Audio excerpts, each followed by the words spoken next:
Close your eyes, take a deep breath, and imagine a world where art, science, and ideas were locked away for centuries. Now imagine the key that unlocked it all. A period that brought life to stone, meaning to canvas, and questions to the stars. This is the story of the Renaissance, a time when everything changed, and the world as we know nowadays, it began to take shape. Tonight, let's take a journey through this incredible era, starting in a small town in Italy, where the story truly began. Welcome to our channel. My name is Joe. Sit back and let your mind drift back to a time of wonders. As you relax, we'll explore the stories, the art, the discoveries, and the people who made the Renaissance a truly magical period. Let's begin our journey. It all began in a city called Florence, a place that became the heart of a revolution in thinking and creating. Florence wasn't just any city. It was a small town with big secrets, and those secrets helped build one of the greatest movements in history.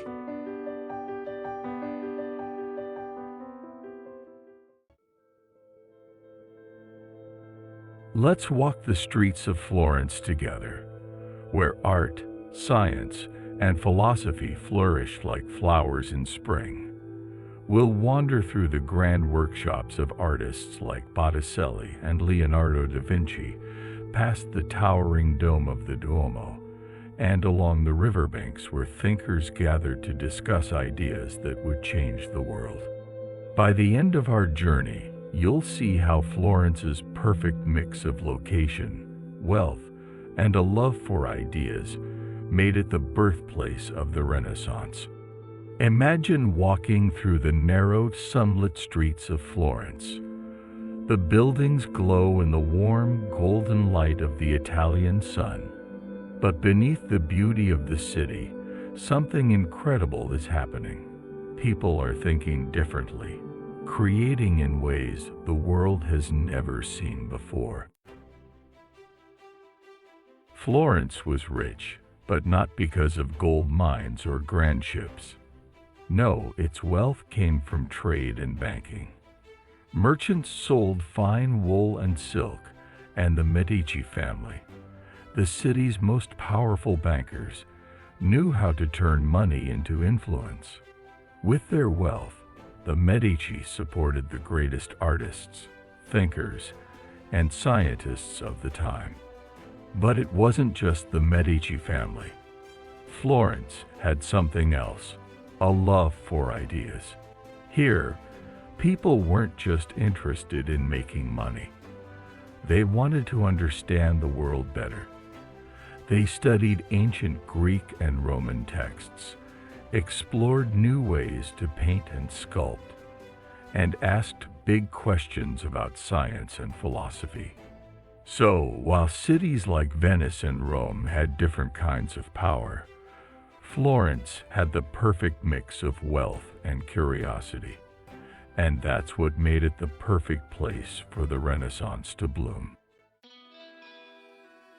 Here's where geography comes into play. Florence sat right in the middle of Italy, like a hidden gem waiting to be discovered. It wasn't on the coast like Venice, where ships brought in goods from far-off lands, and it wasn't the center of religious power like Rome, but it was perfectly placed on the trade routes that connected the rest of Europe.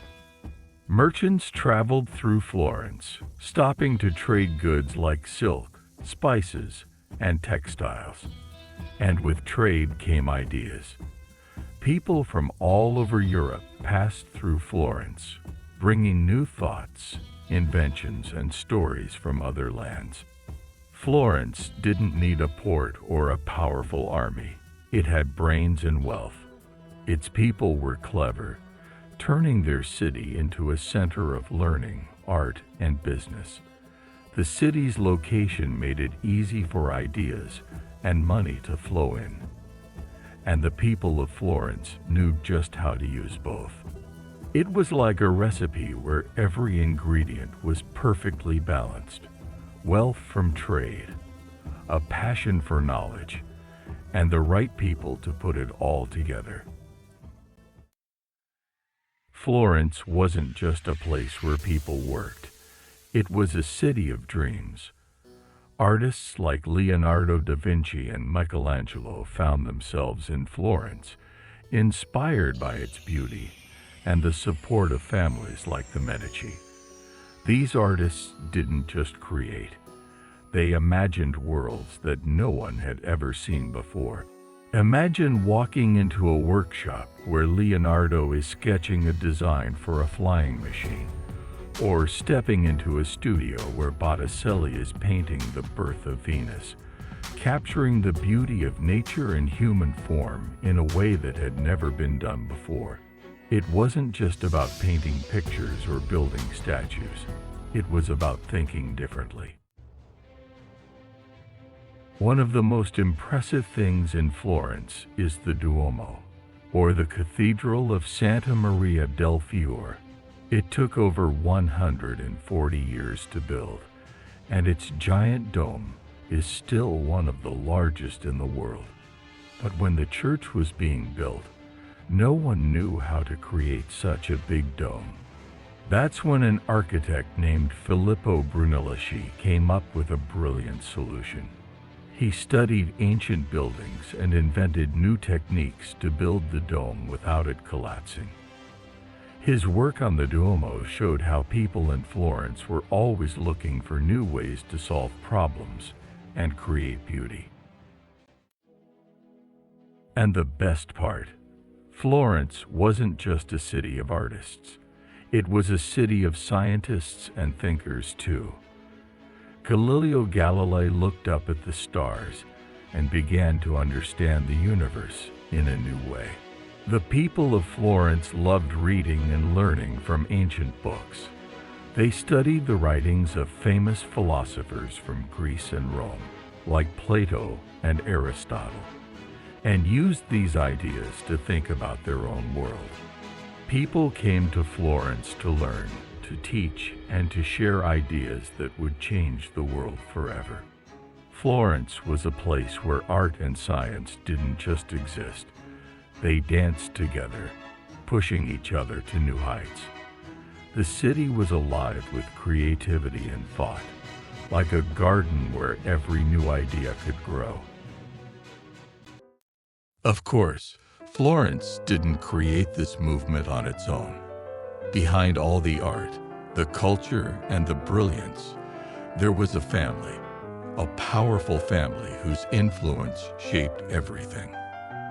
They were called the Medici, and their story is full of secrets, ambition, and a deep love for art.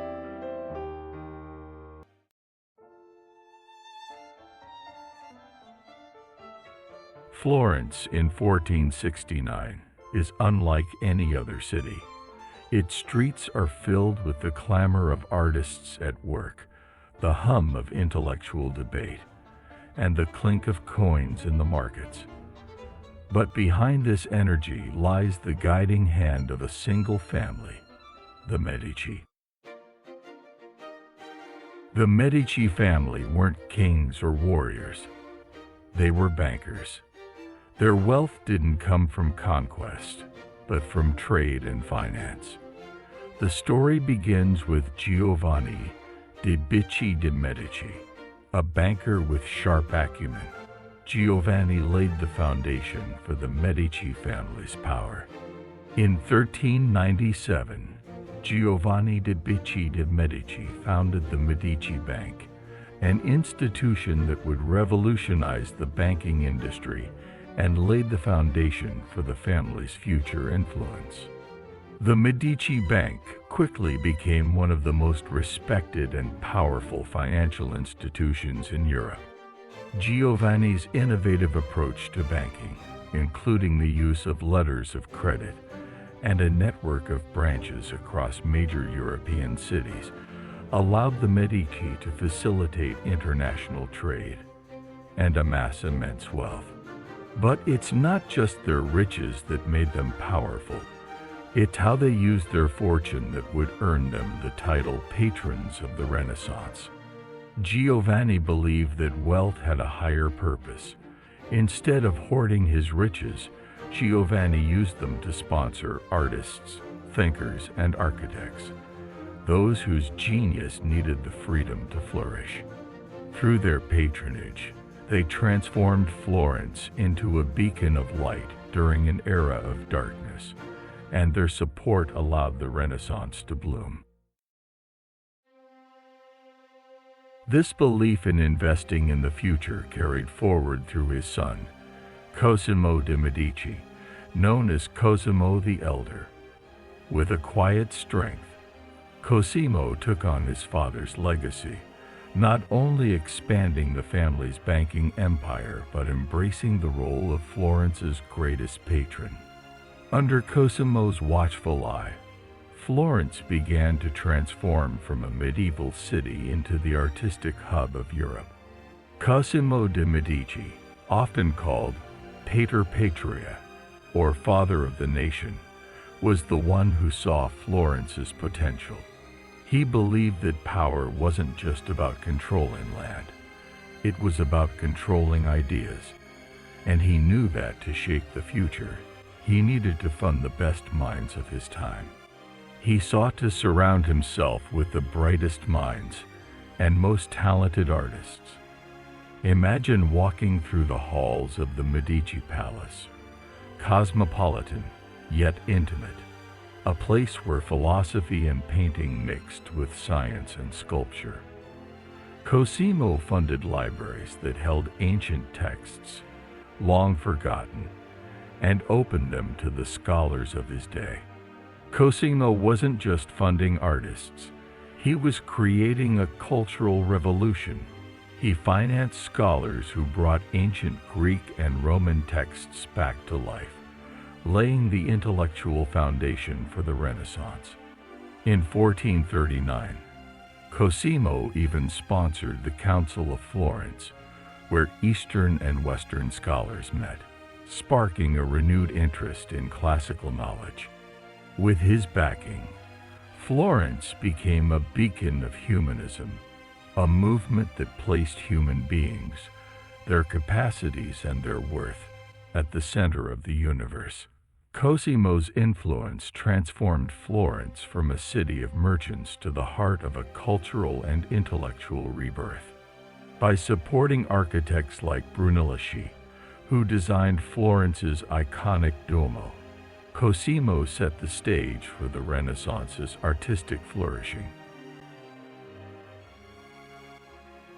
If Cosimo laid the foundation, it was his grandson, Lorenzo de' Medici, often called Lorenzo the Magnificent, who built upon it, leading Florence into its golden age. Lorenzo wasn't just a wealthy ruler, he was a poet, philosopher, and most importantly, a patron of artists. Under his leadership, the Medici not only funded art, but created an entire artistic ecosystem. Painters like Botticelli, sculptors like Michelangelo, and thinkers like Marsilio Ficino all thrived under Lorenzo's support. Lorenzo's patronage wasn't just about hiring artists. It was about creating an environment where creativity could flourish.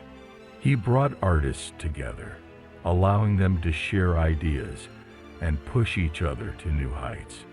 He funded schools and workshops, ensuring that Florence remained the epicenter of artistic talent. But Lorenzo's influence extended beyond art. They were patrons of thought, of discovery, of humanism, the philosophical heart of the Renaissance. They sponsored the study of ancient texts, breathing new life into forgotten knowledge. Their libraries were filled with the wisdom of ancient Greece and Rome, sparking new ideas in philosophy and science that would change the way people saw the world.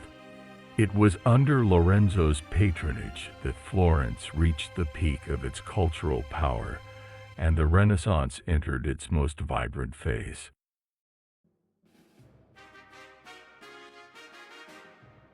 The Medici's influence wasn't confined to art. They played a critical role in supporting the emerging scientific minds of their time, funding thinkers who would later challenge the established worldview. Scientific thinkers, such as Leonardo da Vinci, who bridged the gap between art and science. Da Vinci's notebooks are filled with sketches of inventions, anatomy, and architecture, or thinkers like Marsilio Ficino, who revived Platonic philosophy, influencing the way society viewed the relationship between humanity and the divine, all of which were made possible through Medici's support. Galileo Galilei, who would go on to revolutionize our understanding of the cosmos, was one of the beneficiaries of Medici patronage. In fact, Galileo dedicated some of his early discoveries to Cosimo I de' Medici, naming the 4 largest moons of Jupiter the Medicean stars in his honor. The Medici saw science as another form of human expression, another way to understand the world. Their support of philosophers like Marsilio Ficino and scientific minds like Galileo created a space where art, science, and philosophy could coexist, fueling the intellectual fire of the Renaissance.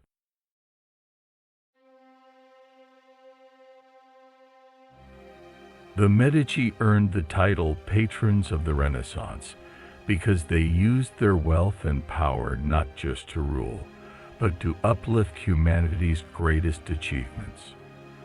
Through their patronage, they made Florence the artistic and intellectual center of Europe. They didn't just hire artists. They cultivated an environment where creativity, innovation, and thought could thrive.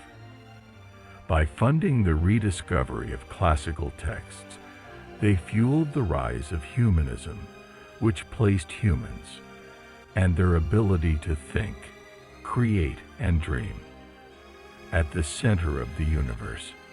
Their investment in art, philosophy, and science laid the foundation for the Renaissance's greatest achievements. Without the Medici, there might have been no Michelangelo, no Leonardo da Vinci, no Galileo. The Renaissance wasn't just a cultural movement. It was a transformation of how we view the world. And the Medici were its architects.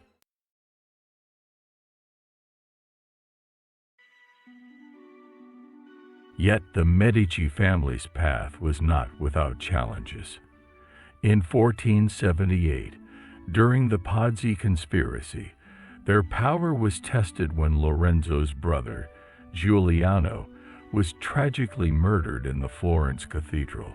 But the Medici family, even in the face of this dark moment, remained steadfast. Lorenzo took on the role of both protector and leader, guiding Florence through political turmoil while ensuring that the arts and culture continued to thrive. And what they left behind was nothing short of a cultural revolution.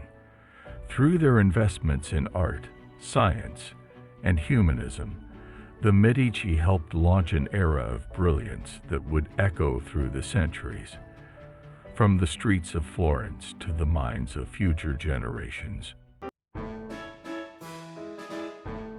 The Medici family funded the greatest minds of their time, and one of those minds was none other than Leonardo da Vinci.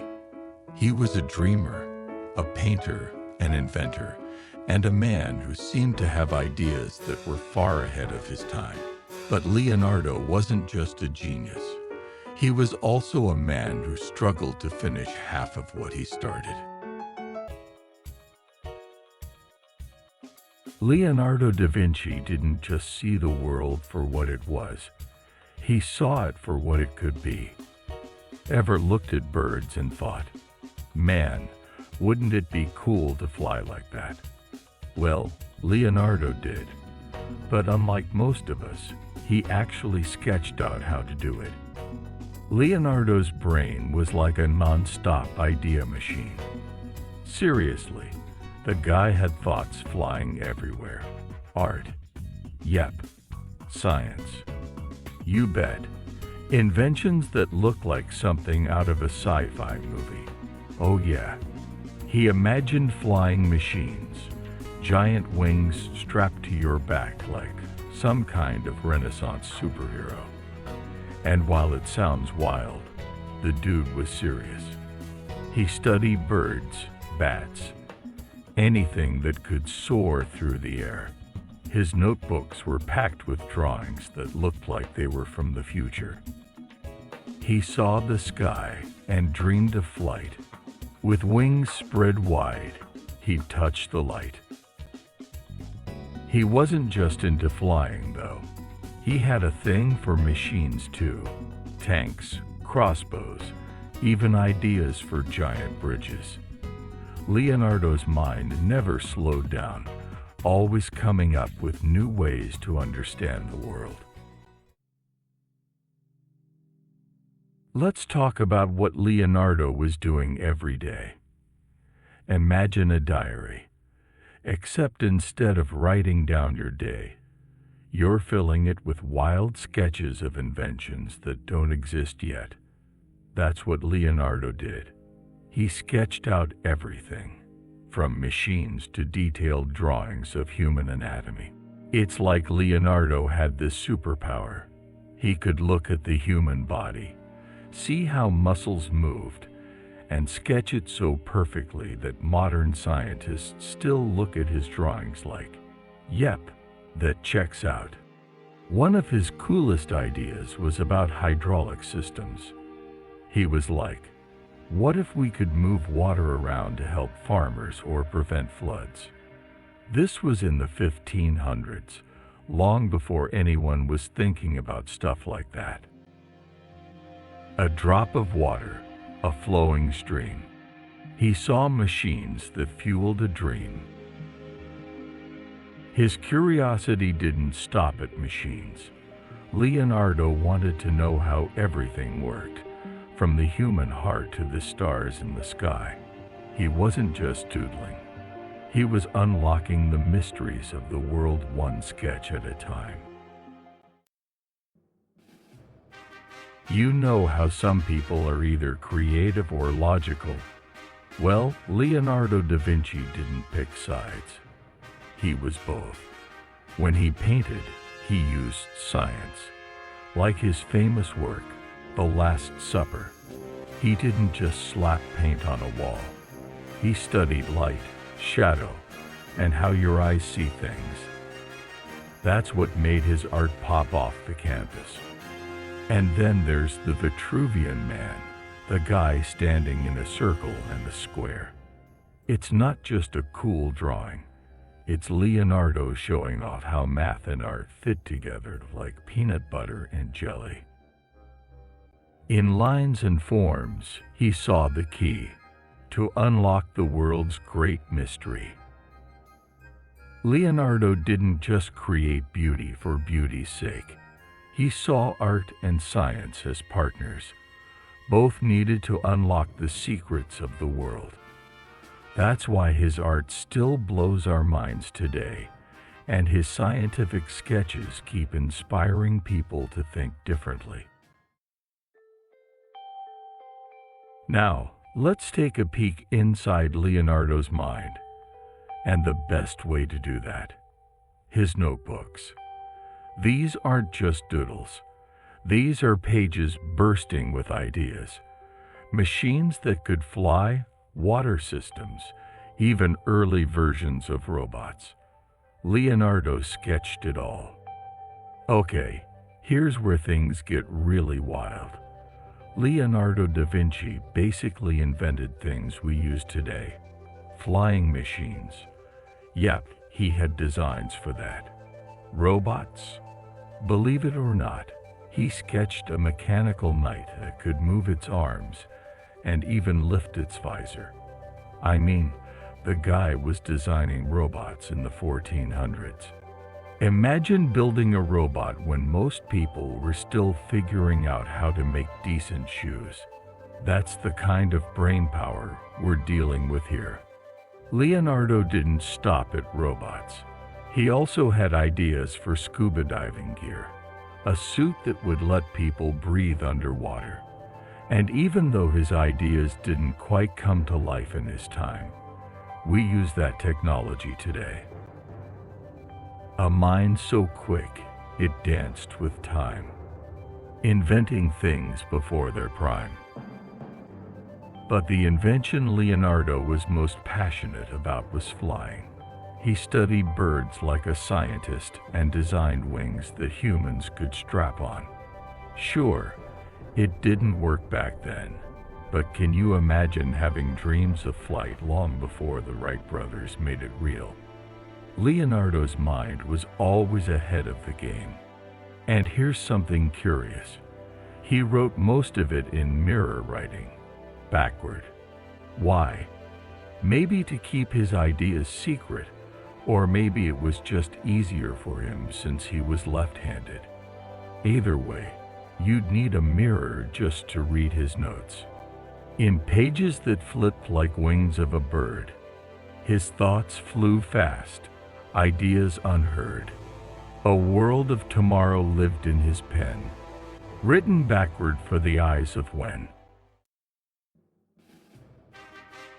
Leonardo da Vinci wasn't just a man of one talent. He was a man of all talents. While he painted the Mona Lisa, the most famous painting in the world, his mind wandered to machines, to the stars. He wanted to know everything, to connect everything. As he painted that mysterious smile, he wasn't just thinking about art. He was wondering about the stars. What secrets did they hold? What lay beyond them? For Leonardo, nothing was out of reach. A smile as small as a whispering breeze held secrets of stars and mysteries. Leonardo da Vinci wasn't always hunched over a desk, sketching inventions and masterpieces. Some mornings, you could find him wandering the streets of Florence with a sketchbook in hand, just observing life. He'd stop to study the way a bird flapped its wings or how water rippled in a fountain. To Leonardo, everything, no matter how small, was a mystery waiting to be solved. He didn't just paint or invent, he observed.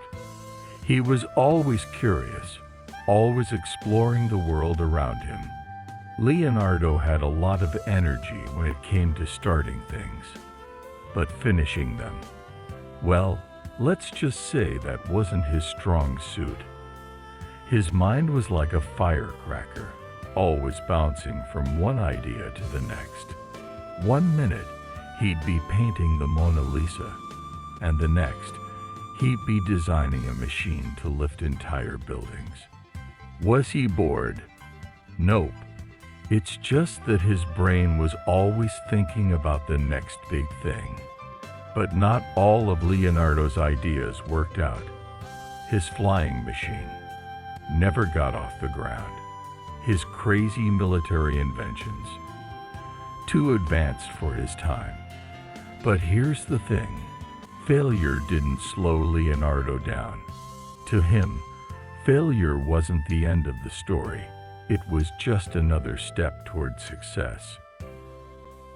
A bird may fall, but learns to soar. Failure, he knew, opens the door. He believed that every failure was a lesson, something to build on for the next project. He didn't just dream of things working. He tried, failed, and kept dreaming. That's why his legacy is so huge. He wasn't afraid to push the limits of what was possible, even if it didn't always work the first time.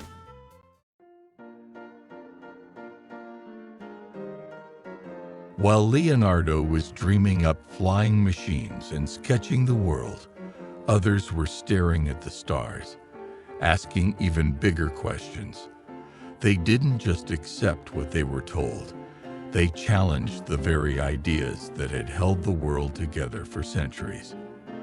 By doing so, they changed the way we understand the universe. Back in the day, life wasn't as free and open as it is now. The church had a huge influence over everything: what people believed, how they lived, and even how they thought.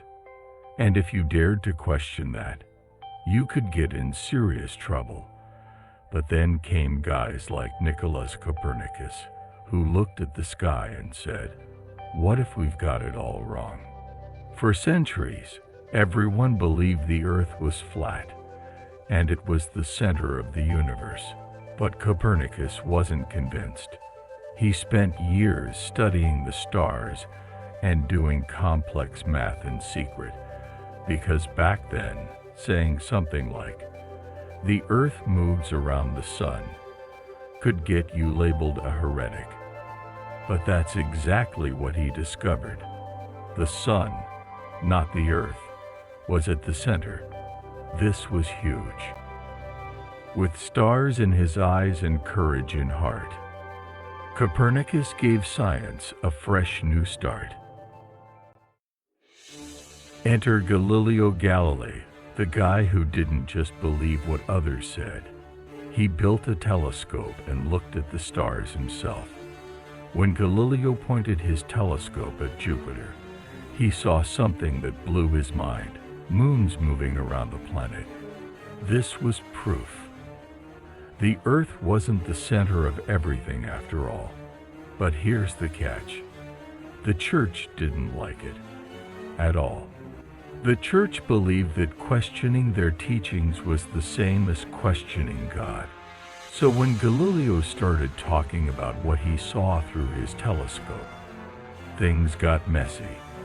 He was put on trial for heresy, a fancy word for going against the church's teachings. Even though he was right, Galileo was forced to take it all back publicly. But deep down, he still believed, and as he famously said, "And yet it moves." No matter what people believed, the Earth kept spinning around the sun. He pointed his glass up to the sky, saw moons dance round, and asked, "Why lie?" While Copernicus and Galileo were staring at the stars, another revolutionary named Andres Vesalius was looking much closer to home. He was busy unraveling the mysteries of the human body. Before Vesalius, people didn't really understand how the body worked. They relied on old ideas passed down from ancient times, ideas that weren't exactly accurate. Vesalius wasn't afraid to ask, "What's really going on in there?" He dissected bodies, created detailed drawings of muscles, bones, and organs, and published a book that became a game changer. For the first time, doctors had a true map of the human body. But just like Copernicus and Galileo, Vesalius faced backlash. The church wasn't too happy about people poking around in the human body, thinking it was sacred. But Vesalius kept going, and his work helped create the foundation of modern medicine. He mapped the body, piece by piece, so doctors could heal and pain could cease. So, why were these guys getting into so much trouble? The answer is simple. The church didn't like being questioned. At that time, the church held incredible power, not just over people's beliefs, but over governments, schools, and everyday life. If the church said something was true, you were expected to believe it. Challenging that could mean being labeled a heretic, and that could lead to punishment, exile, or worse. Copernicus, Galileo, and Vesalius were rebels because they questioned ideas that had been accepted for thousands of years. But their discoveries showed that it was okay to ask questions, and that just because something had always been believed didn't mean it was right. They didn't just change science. They changed the way people thought about everything and laid the foundation for modern science and technology. The Renaissance wasn't just about beautiful art and fancy architecture. It was about questioning what you're told. Before the Renaissance, most people accepted what they were told by authority figures, especially the church. But during this time, people started asking, what if there's more to this story? And it wasn't just scientists. Artists like Leonardo da Vinci were sketching helicopters before anyone could even imagine flying. Explorers like Christopher Columbus were sailing off into the unknown. The Renaissance was all about curiosity, exploration, and the idea that it's okay to challenge what we know. The world's not flat, the sky's not still. The Renaissance gave us the will.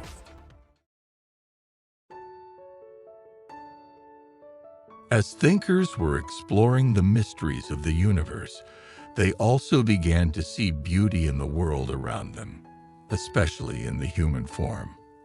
One man saw that beauty like no other. His name was Michelangelo, and he could take a block of cold marble and turn it into something that seemed to breathe with life. Michelangelo didn't just make statues. He made them speak to our hearts.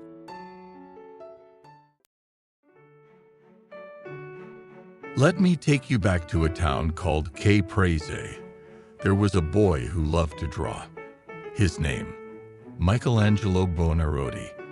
He drew on everything: paper, walls, even dusty floors. And let's just say his dad wasn't too happy about it. But Michelangelo didn't care. He knew he wanted to be an artist. When he was a teenager, Michelangelo was sent to Florence, a city that was buzzing with art, sculptures, and all things beautiful. It was like stepping into a dream for him. He studied under famous artists, and before long, people realized this kid was something special. A boy with a pencil, a dream in his head, turned marble to magic, with talent widespread. Before he became a famous sculptor, Michelangelo also spent years studying anatomy, dissecting bodies, yep, real ones, to learn how muscles worked, how bones moved, and how skin stretched over everything. So Michelangelo wasn't just any artist. He had a secret superpower. He understood the human body inside and out. Now, here's where Michelangelo gets really interesting. Most people like you and me may just look at a block of stone and see, well, a block of stone. But Michelangelo, he looked at a block of marble and saw a living, breathing person inside. He said his job was to free that person from the stone. Imagine that. He didn't think he was making something new. He thought he was just helping it come out. And then came David, his most famous creation. Picture this, a giant block of marble, just sitting there, ignored by other artists because it was too hard to work with. Michelangelo stepped up and said, I can make something incredible out of this. And boy, did he ever. Michelangelo worked on David for over 2 years. He carved every muscle, every curve, every tiny detail. When he was done, it's a 17-foot-tall statue of a guy holding a sling, ready to take down a giant. But here's the crazy part. Michelangelo made David look like he was about to move, like he might step down off the pedestal at any moment. He carved the stone, so smooth, so sleek, made marble veins and muscles speak. David wasn't just a statue, it was a symbol. Every muscle in his body is tensed, his face is focused, and even his veins pop out. You'd swear he's breathing. People came from all over to see this masterpiece. They couldn't believe that a single person could turn a block of stone into something so real. And here's the wild part. Michelangelo was only 26 years old when he started carving David. Imagine that. At an age when most of us are figuring out life, he was creating one of the most famous statues ever made. But Michelangelo wasn't just about sculptures. Oh no, he did more. One day, Pope Julius II came to him and said, "Hey, Michelangelo, how about you paint the ceiling of the Sistine Chapel?" Now, Michelangelo wasn't even a painter. He was a sculptor. But he took on the challenge anyway. Imagine lying on your back for 4 years, painting the ceiling over your head. Sounds like a nightmare, right? But Michelangelo turned that nightmare into a masterpiece. He painted scenes from the Bible, with over 300 figures so real, and each figure looks like they could jump right off the ceiling. He painted high, with colors bold, made ceilings worth their weight in gold. He didn't just paint people. They looked alive. You could almost feel their muscles stretch and their hands reaching out. Especially the most famous part, the creation of Adam, where God's hand almost touches Adam's. It's one of the most iconic images in the world. Now, let's talk about the Pietà. This masterpiece shows Mary holding the body of Jesus after he was taken down from the cross. You could see the sadness in Mary's face, the way the fabric draped over her, and every detail was perfect. It's all carved from one giant block of marble. And here's the crazy part. Michelangelo made the stone look soft, like real skin. The Pietà is the only work Michelangelo ever signed. He carved his name across Mary's sash because he heard people were giving credit to another artist, and he wanted everyone to know it was his work. Michelangelo was just 24 when he created the Pietà. It's one of the most emotional pieces of art in history, and it's still in St. Peter's Basilica for everyone to see. He carved the grief, he carved the pain. In marble, love was born again. Now, here's something cool. Michelangelo's Moses. This statue has so much attitude. Michelangelo sculpted Moses with these intense, powerful muscles, holding the 10 Commandments like he's ready to take on the world. He even gave Moses horns. Sounds weird, right? But back then, some translations of the Bible described Moses with rays of light that got misunderstood as horns.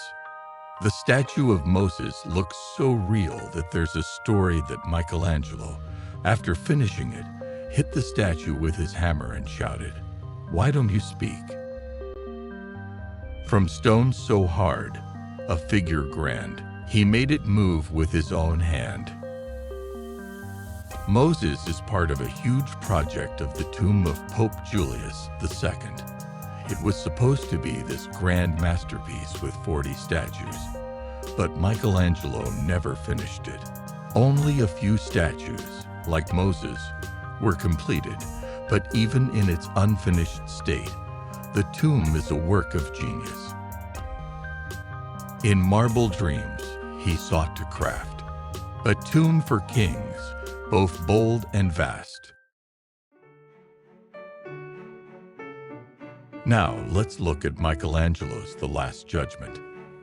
It's a massive painting on the wall of the Sistine Chapel, showing the final judgment of souls.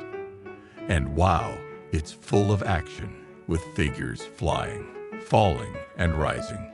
Fun fact: the Last Judgment covers an entire wall in the Sistine Chapel and took Michelangelo 5 years to complete. He painted skies of heaven bright and souls descending into night. Every figure in the Last Judgment feels like they're in motion, reaching up to the heavens or falling into darkness. Michelangelo captured the emotion of judgment in a way that no one had ever seen before. Michelangelo also sculpted the Risen Christ, a statue of Jesus standing tall after his resurrection. What makes this piece special is the way Michelangelo portrayed hope. Jesus isn't just standing, he's full of strength and grace. The Risen Christ is unique because Michelangelo sculpted Jesus with such calm and confidence, showing that even in marble, hope can be powerful. He carved the light, he carved the grace. In Jesus' form, he left a trace. Michelangelo wasn't just about making things look real. He was about capturing the emotion, the hope, and the life in every piece of stone. But wait, there's more. If you think Michelangelo was just a sculptor and painter, think again. He also designed some of the most impressive buildings that still stand today. One of his biggest projects was St. Peter's Basilica in Vatican City. He designed the massive dome that towers over the city. The dome is huge. It stands over 400 feet tall. It's one of the most famous domes in the world and took years to complete. His designs were so strong that they've stood tall for hundreds of years and still look incredible. He carved the earth, he painted skies, and left behind a world of sighs. Michelangelo worked on the dome when he was in his 70s. Most people would have retired, but not Michelangelo. He kept creating until the very end of his life. So what was Michelangelo's secret? How did he manage to make stone look like it could move?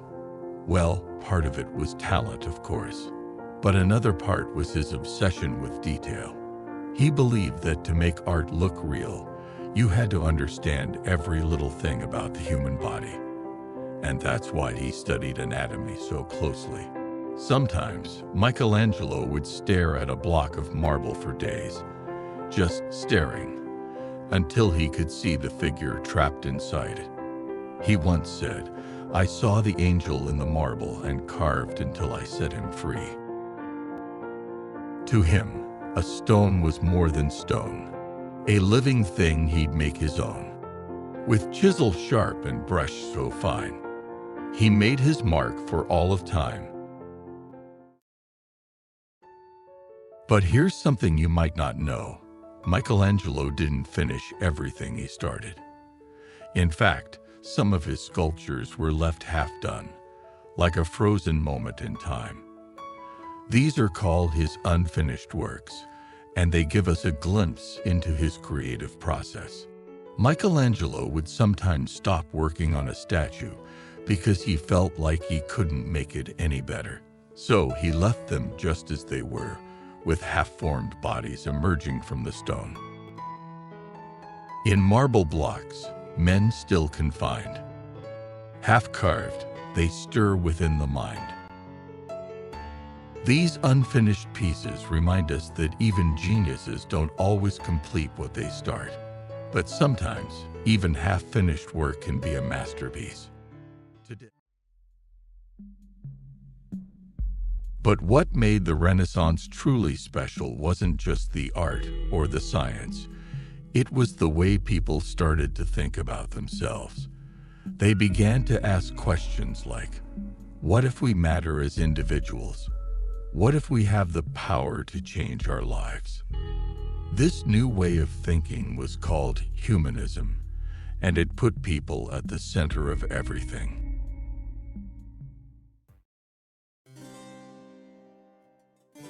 Let's go back to see our history a bit. When the Roman Empire collapsed around 476 CE, Europe became a patchwork of small kingdoms. No more powerful emperors ruling over everything. Instead, kings, lords, and the church took control. This time is called the Middle Ages, a time that lasted for about 1,000 years, from the 5th century to the late 15th century. During this period, kings and queens ruled lands, but the church had incredible influence. The Pope was like a super powerful king, but for religion. People looked to the church for everything: how to live, what to believe, and even what happens after death. Kings ruled lands, the church ruled minds. In every town, their power you'd find. So how was life like during this time period? For most people, life wasn't exactly glamorous. Farmers worked the land, soldiers fought to protect it, and lords ruled over villages. The idea of your place in life was pretty set in stone. If you were born as a farmer, that's where you stayed. And you paid taxes to your lord. And in return, you got protection. Born a farmer, work the field. To your lord, your fate is sealed. So now you may have some ideas about how life was in the Middle Ages. It was tough. Most people didn't think much about the individual. You did what the church told you. You worked the land, and you followed the rules. Life wasn't about exploring new ideas or asking big questions. The church and kings pretty much had control over everything: your life, your thoughts, and your future. Do what you're told, don't ask why. Life was strict, the limits high. But then, in the 14th century, something started to change in Italy, a new way of thinking.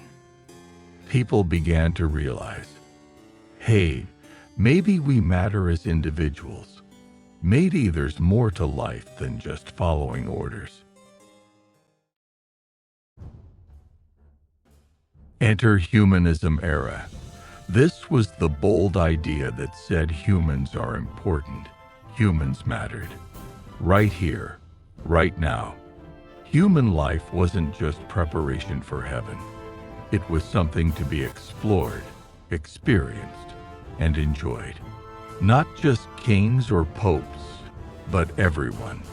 Humanists believed that humans could shape their own destiny, create art, study philosophy, and make the world better through reason and education.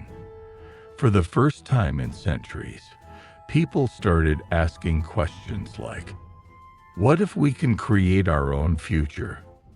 What if humans have the power to change things? Not kings or queens, not popes or priests. It's human minds that should have the feast. And this wasn't just some small idea whispered in the back rooms of libraries. It spread like wildfire across Europe, igniting the minds of artists, writers, scientists, and everyday people. Let me introduce you to some of the key players in this revolution. Meet Petrarch. He's considered the father of humanism. This guy was a poet, but not just any poet. He wrote about life, love, and what it means to be human. He didn't focus on religious subjects. He focused on people. He thought the ancient texts from Greece and Rome had something important to say about living a full life, and he wanted to use that wisdom to make the world a better place. And then there was Erasmus. Erasmus didn't care if you were a pope or a farmer. He believed everyone should be able to read books and learn about the world. He said education was the key to freedom. Imagine how shocking that was in a world where most people couldn't even read. With books in hand and hearts set free, they showed the world what minds could be. Then there was Dante, another humanist who decided to write about, well, everything. In his famous book, The Divine Comedy, Dante explored ideas about life, death, and everything in between. But the real twist, he wrote it in Italian, the language of the people, instead of Latin, the language of the church. He wanted everyone to understand his ideas. Dante wrote for all to read. In words the people knew, indeed. One of the most exciting parts of humanism was the rediscovery of ancient texts, books written by Greek and Roman philosophers, scientists, and poets. For centuries, these writings were forgotten or hidden away. But during the Renaissance, people like Petrarch found these texts and realized they were filled with ideas about life, learning, and human potential. Humanists believed that these texts held the key to understanding what it means to be human. People were suddenly learning about Socrates, Plato, and Cicero, and it changed everything. The idea was simple. By studying the past, we can improve the future. Old books, new minds, what a find. Unlocking thoughts of a different kind. Okay, so you might be thinking, how does all this talk about books and learning connect to the amazing art of the Renaissance? Well, humanism didn't just affect thinking, it affected art. For the first time, artists were painting real people with real emotions.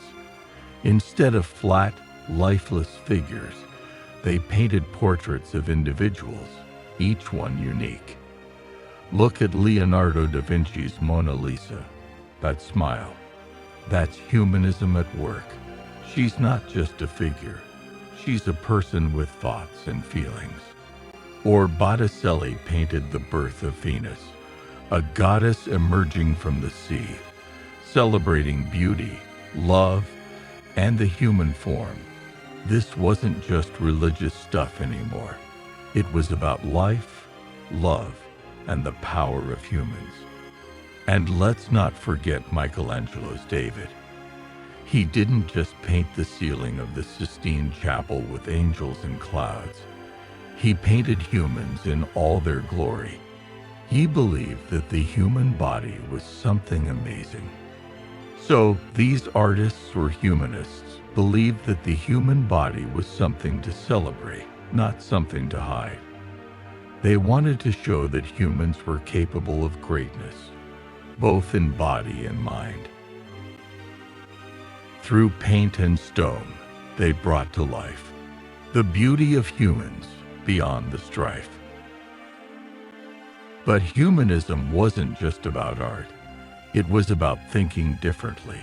People like Copernicus and Galileo, they were humanists too. They didn't just accept what the church told them about the stars. They questioned it. They asked, what if the Earth wasn't the center of the universe? And just like that, they changed the way we look at the cosmos. They dared to look beyond the sky, to ask, what if the stars could lie? Humanism also shook up the world of power, but the church didn't love the idea of humanism because it meant that people might start thinking for themselves. And guess what? They did. Suddenly, People weren't just accepting everything the church or king said. They started asking questions about government, religion, and how power was used. One of the most radical ideas humanism introduced was the concept of individual freedom. It wasn't about abandoning religion. It was about making religion more personal. It wasn't just the church's job to tell you how to live. Speaking of shaking things up, let's talk about Martin Luther. He was another guy who believed in the power of human thought and action. Luther looked at the church's practices and said, "This isn't right." So he nailed his 95 Theses to the church door, challenging the power of the Pope. This sparked the Protestant Reformation, changing the course of history. So the humanists believed that people had the right to think for themselves, make choices, and shape their own lives. Imagine that. It was like handing people a set of keys to unlock their own futures. With minds set free, they broke the chains, and in their hands, they took the reins. So, how did all this change the world? Well, humanism sparked a movement that encouraged people to question everything. It laid the foundation for the Reformation, the Enlightenment, and even the birth of democracy. People began to realize that they didn't need to be ruled by a king or a pope. They could rule themselves through reason and education. Think about it. Before humanism, people were told what to think. But after humanism, people started to believe that humans had incredible potential. They didn't just think about heaven anymore. They thought about what they could achieve on Earth. They started exploring science, philosophy, and art in ways they never had before. This wasn't just a small shift. It was a revolution in how humans saw themselves and their place in the world. From minds once locked to futures bright, humanism brought a brand new light.